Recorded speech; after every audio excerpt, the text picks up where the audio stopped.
pasti yang ada mengisi sistem online sama ada hadir atau tidak.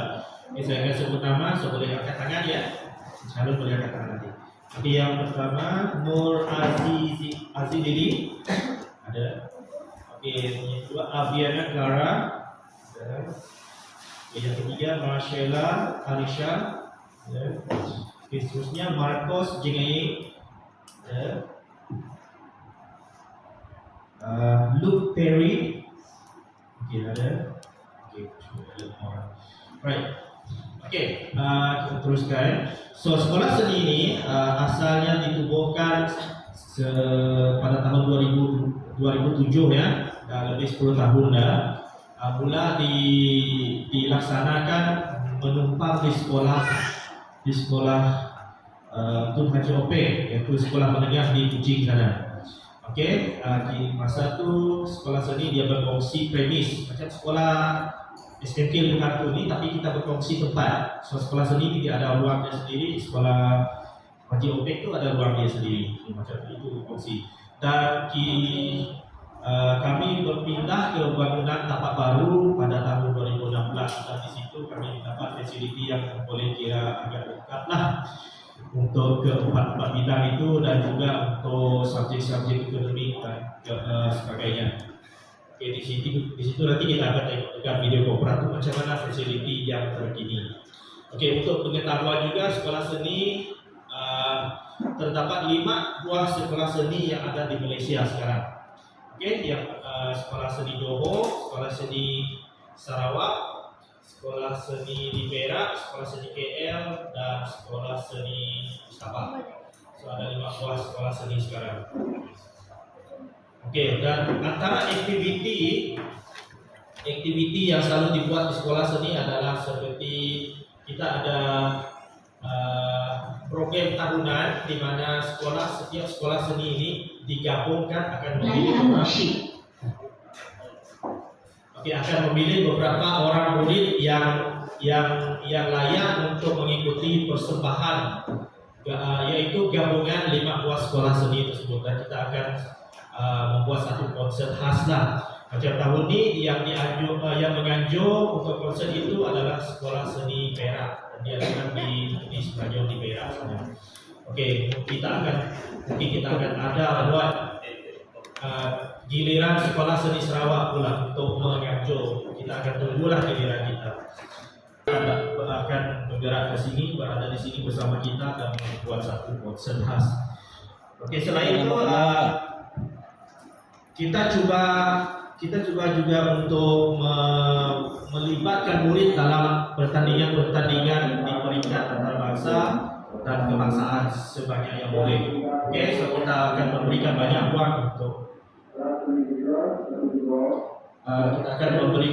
ruang untuk murid supaya terlibat, so murid dapat peluang.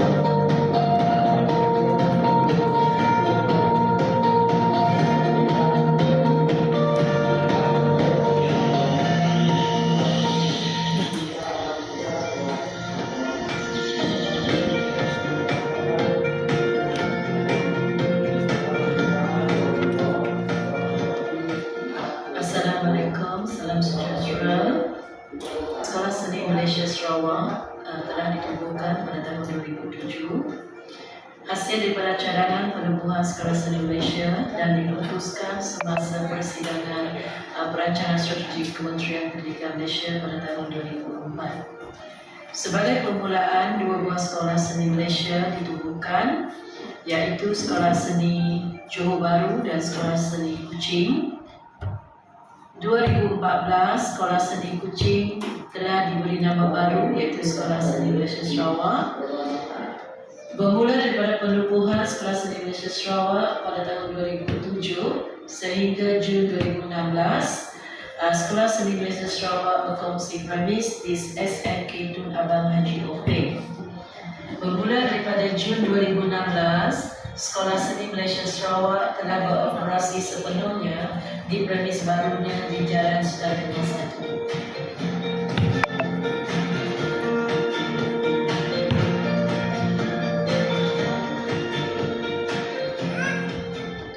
Sejajar dengan visi dan misi Kementerian Pendidikan Malaysia. Misi Sekolah Seni Malaysia Sarawak adalah untuk membangun dan menggilang potensi dan bakat murid dalam bidang kesenian ke tahap optimum melalui pendidikan berkualiti serta melahirkan insan cemerlang dari segi sahsia, kesenian, akademik dan kurikulum ke arah kegemilangan seni budaya nasional. Visi Sekolah Seni Malaysia Sarawak adalah Sekolah Seni Malaysia Sarawak menjana pewaris budaya bangsa.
Okey, demikian tadi macam mana suasana dan gambarannya apa yang ada di sekolah seni di Malaysia Sarawak. Okey, seterusnya saya akan memberikan sedikit penerangan tentang keempat bidang kesenian yang ditawarkanlah di sekolah seni. Saya akan mulakan dengan seni muzik dulu. Apa itu seni muzik? Seni muzik ini adalah di mana murid akan mempelajari tentang muzik lah, termasuk nyanyian, belajar bermain alat muzik. Selain belajar bermain dan menyanyi, mereka juga belajar teori muzik dan membuat penciptaan lagu. Dari yang terkini sekarang kita ada silibus baru di mana mereka di peringkat SPM mereka akan mempelajari tentang muzik komputer. Muzik komputer ini ialah mereka belajar tentang penggunaan komputer dalam menghasilkan satu-satu muzik. Okey, so itu teknologi yang ada sekarang lah. Okey, selain itu mereka juga belajar bermain alat muzik dengan beberapa orang jurulatih yang mengikut kepakaran instrumen alat muzik masing-masing. Contohnya kalau murid itu dia berminat nak belajar bermain saxophone, so kita ada jurulatih yang memang mengajar saxophone dan alat-alat tiupan yang lain. Okey, selain itu kalau kita ada juga alat-alat violin, kalau pernah dengar lah alat violin, kita ada alat tiupan seperti trumpet, saxophone, flute.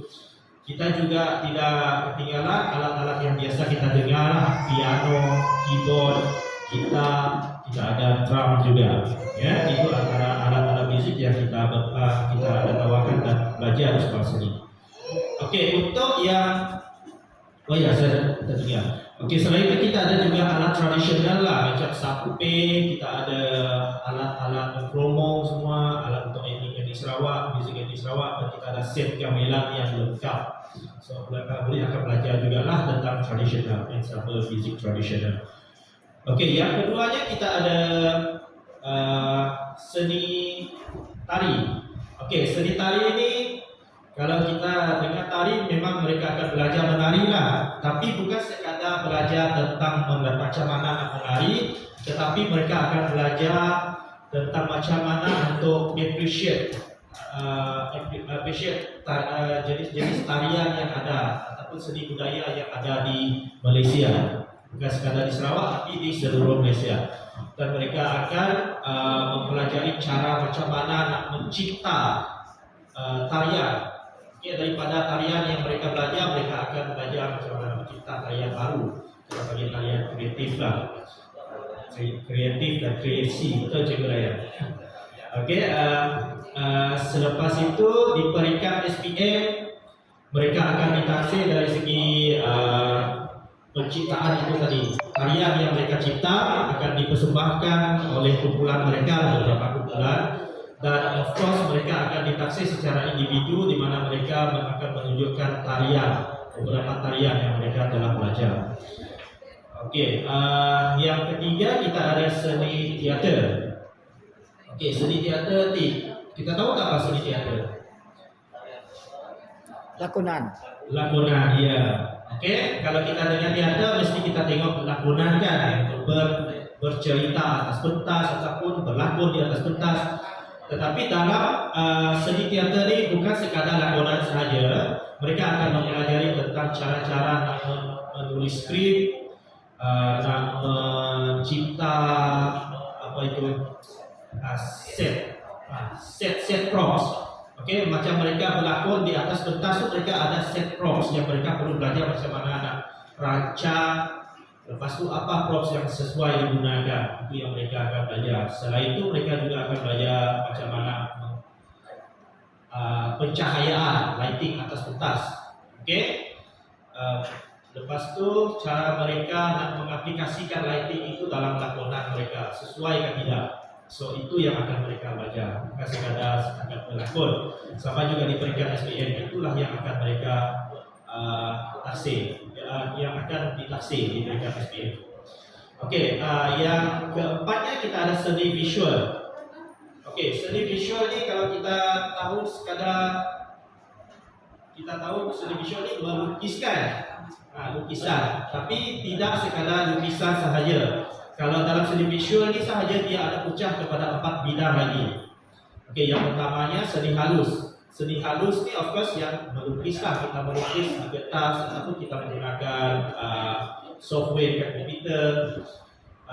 Seni halus ni ada 2 kategori, iaitu seni halus 2D dan 3D. Okay. Lepas tu dia ada lagi pecahan kepada komunikasi visual. Okay, dalam komunikasi visual ni mereka belajar tentang multimedia. Macam mana anak mereka, contohnya kita ada